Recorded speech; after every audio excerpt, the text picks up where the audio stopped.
14ই ফেব্রুয়ারি ভারতের ইতিহাসের এক কালো অধ্যায়। পুলওয়ামা হামলার পূর্ণাঙ্গ কাহিনী।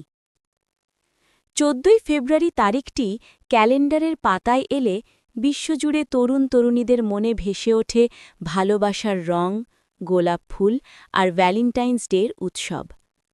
কিন্তু 2019 সালের পর থেকে ভারতের ইতিহাসে এই তারিখটি আর কেবল প্রেমের উৎসবের দিন নয়, এটি পরিণত হয়েছে এক গভীর শোক, বেদনা আর ত্যাগের প্রতীকে।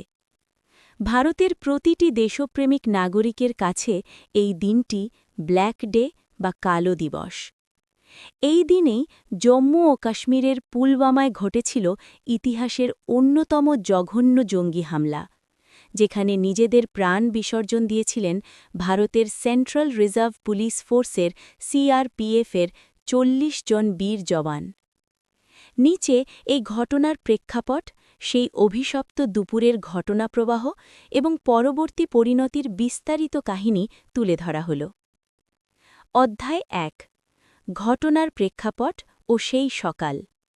2019 সালের ফেব্রুয়ারি মাসের শুরু থেকেই কাশ্মীরে আবহাওয়া ছিল অত্যন্ত প্রতিকূল। প্রবল তুষারপাতের কারণে জম্মু-শ্রীনগর জাতীয় সড়ক NH-44 টানা কয়েকদিন বন্ধ ছিল। এর ফলে হাজার হাজার সিআরপিএফ জওয়ান জম্মুর ট্রানজিট ক্যাম্পে আটকা পড়েছিলেন। 14ই ফেব্রুয়ারি ভোরে আকাশ কিছুটা পরিষ্কার হতেই সিদ্ধান্ত নেওয়া হয় যে জওয়ানদের কনভয় শ্রীনগরের দিকে রওনা দেবে। সাধারণত নিরাপত্তার খাতিরে এত বড় কনভয় একসাথে পাঠানো হয় না, কিন্তু আবহাওয়া এবং জমে থাকা ভিড়ের কারণে সেদিন প্রায় ৭৮টি গাড়ির একটি বিশাল কনভয় প্রস্তুত করা হয়। এই কনভয় ছিলেন প্রায় 2547 জন জওয়ান।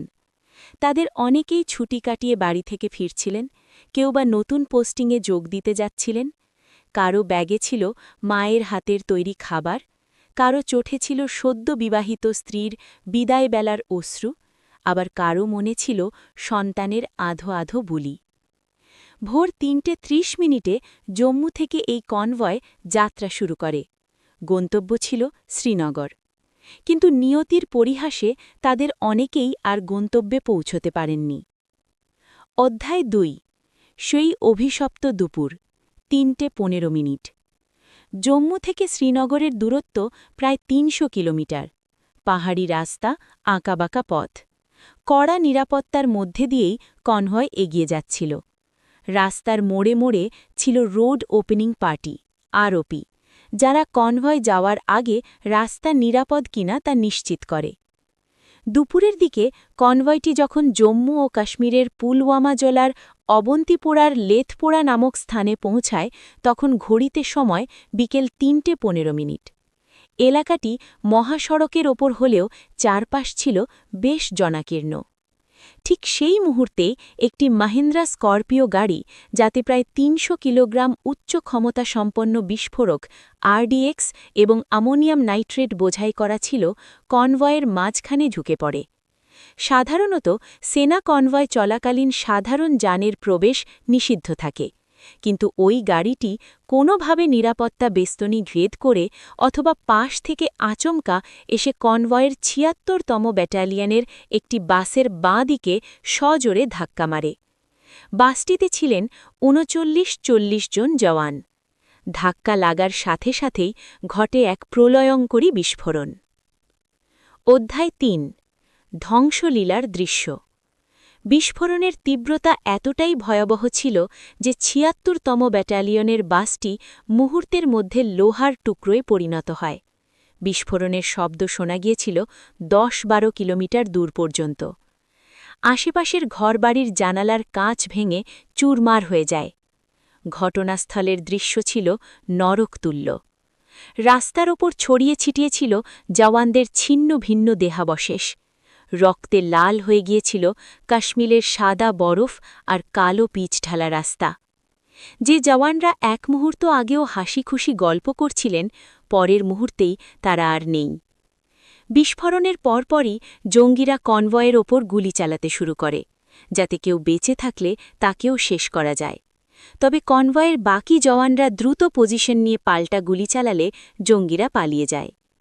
ধোঁয়ার কুণ্ডলী আর আগুনের লেলিহান শিখা যখন কিছুটা কমল, তখন সহযোদ্ধারা ছুটে যান তাদের ভাইদের খুঁজতে। কিন্তু যা দেখা গেল তা সহ্য করার মতো ছিল না। ৪০টি বীর সন্তানের প্রাণপ্রদীপ নিভে গেছে এক নিমেষে। অধ্যায় ৪। আততায়ী ও ষড়যন্ত্র। এই আত্মঘাতী হামলার দায় স্বীকার করে পাকিস্তান ভিত্তিক জঙ্গি সংগঠন জৈশ-এ-মোহাম্মদ। তারা একটি ভিডিও প্রকাশ করে, যেখানে দেখা যায় ২০ বছর বয়সী এক যুবককে, যার নাম আদিল আহমেদ দার।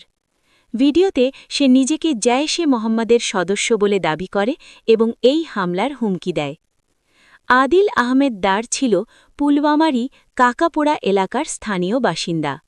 স্থানীয় এক তরুণ কিভাবে এত বড় মাপের মগজ ধোলাইয়ের শিকার হল এবং নিজের শরীরে বোমা বেঁধে মানুষ মারতে উদ্যত হল, তা নিরাপত্তা বিশেষজ্ঞদের ভাবিয়ে তোলে।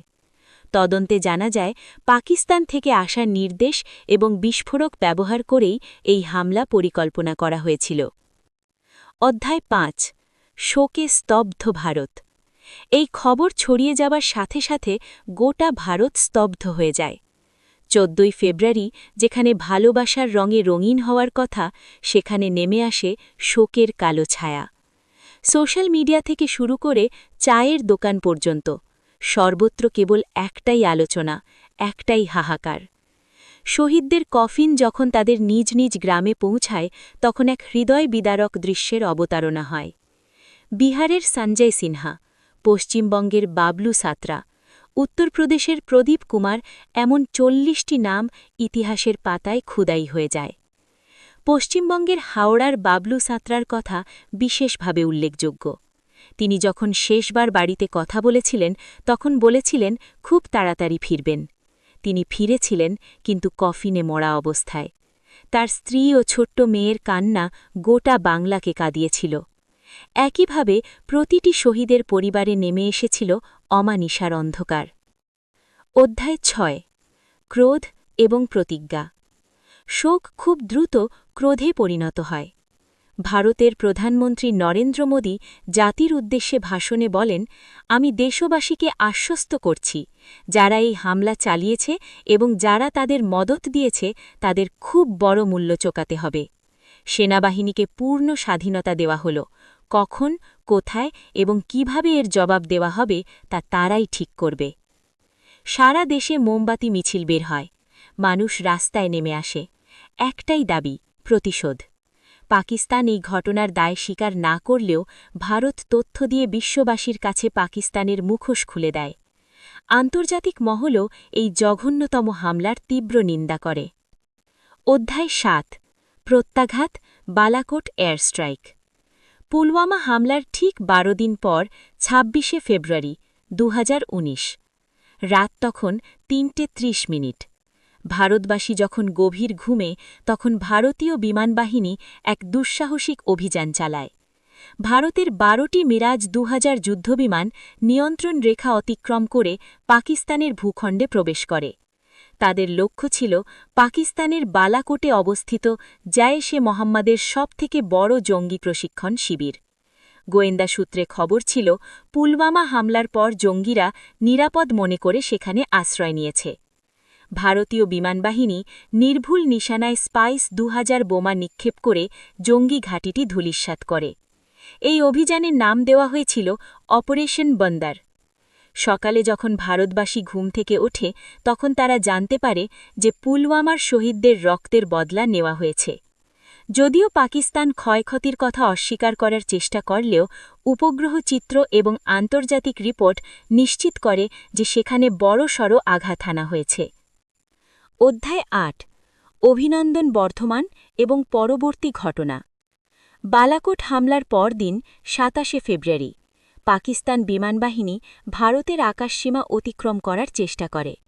ভারতীয় বিমানবাহিনী তৎক্ষণাৎ তাদের ধাওয়া করে। আকাশে শুরু হয় ডগ ফাইট। এই লড়াইয়ে ভারতীয় উইং কমান্ডার অভিনন্দন বর্ধমান তার মিগ-21 বাইসন বিমান দিয়ে পাকিস্তানের আধুনিক F-16 বিমানকে তাড়া করেন এবং গুলি করে নামান। কিন্তু দুর্ভাগ্যবশত তার বিমানটিও ক্ষতিগ্রস্ত হয় এবং তিনি প্যারাশুটে করে পাকিস্তানের ভূখণ্ডে গিয়ে পড়েন। তাকে বন্দী করে পাকিস্তানি সেনা, কিন্তু ভারতীয় কূটনীতিক চাপ এবং আন্তর্জাতিক পরিস্থিতির কারণে মাত্র ৬০ ঘণ্টার মধ্যে ১ মার্চ পাকিস্তান তাকে সম্মানের সাথে ভারতে ফেরত পাঠাতে বাধ্য হয়। অভিনন্দন বর্ধমানের ফিরে আসা ভারতের জন্য এক বিরাট নৈতিক বিজয়। অধ্যায় ৯, তদন্ত এবং বিচার। ভারতের ন্যাশনাল ইনভেস্টিগেশন এজেন্সি এনআইএ এই ঘটনার দীর্ঘ তদন্ত করে। ২০২০ সালের অগস্টে তারা ১৩,৫০০ পৃষ্ঠার একটি চার্জশিট জমা দেয়। এতে জৈশ-এ মোহাম্মদের প্রধান মাসুদ আজহার এবং তার ভাইদের মূল পরিকল্পনাকারী হিসেবে চিহ্নিত করা হয়। তদন্তে উঠে আসে কিভাবে পাকিস্তান থেকে বিস্ফোরক আনা হয়েছিল, কিভাবে স্থানীয় সাহায্যকারীদের কাজে লাগানো হয়েছিল এবং কিভাবে দিনের পর দিন